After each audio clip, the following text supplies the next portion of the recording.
నేటి ప్రజాపక్షం ప్రతిక్షణం ప్రతి వార్త మీకోసం.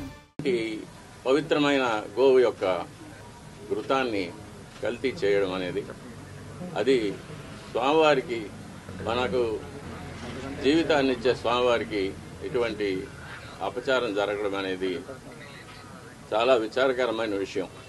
ఇవన్నీ చూసే పాపం కూడా మనం చేశామా అనిపిస్తుంది ఒక్కొక్కసారి.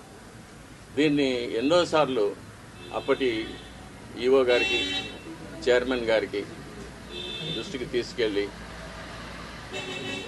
ఇలా ప్రసాదాల నాణ్యత సరిగ్గా లేదు, ముందులాగా లేదు, ప్రసాదాల పరిమాణాలు స్వామివారికి సరిగ్గా నివేదన కావడం లేదు, సరైన ఆగమ ఉక్తమైన కాలాల్లో స్వామివారికి నైవేద్యాలు జరగడం లేదని ఎన్నోసార్లు దృష్టికి తీసుకెళ్ళాం. కానీ లాభం లేకపోయింది. దీనికి మరొక కారణం నాది ఒంటరి పోరాటం అయిపోయింది.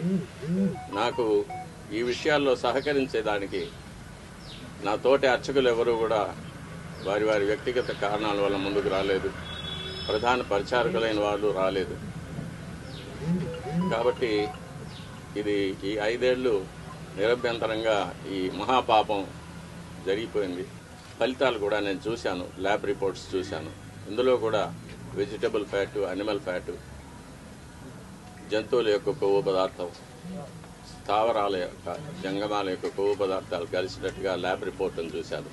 పరిశుద్ధమైన ఆవు పాలతో తయారు చేసిన నెయ్యిలో అది స్థావరమైనా కానీ జంగమమైనా కానీ కొవ్వు పదార్థాలు కలవడానికి వీలు లేదు. అది ఇంప్యూరిటీస్ కింద లెక్క వస్తుంది.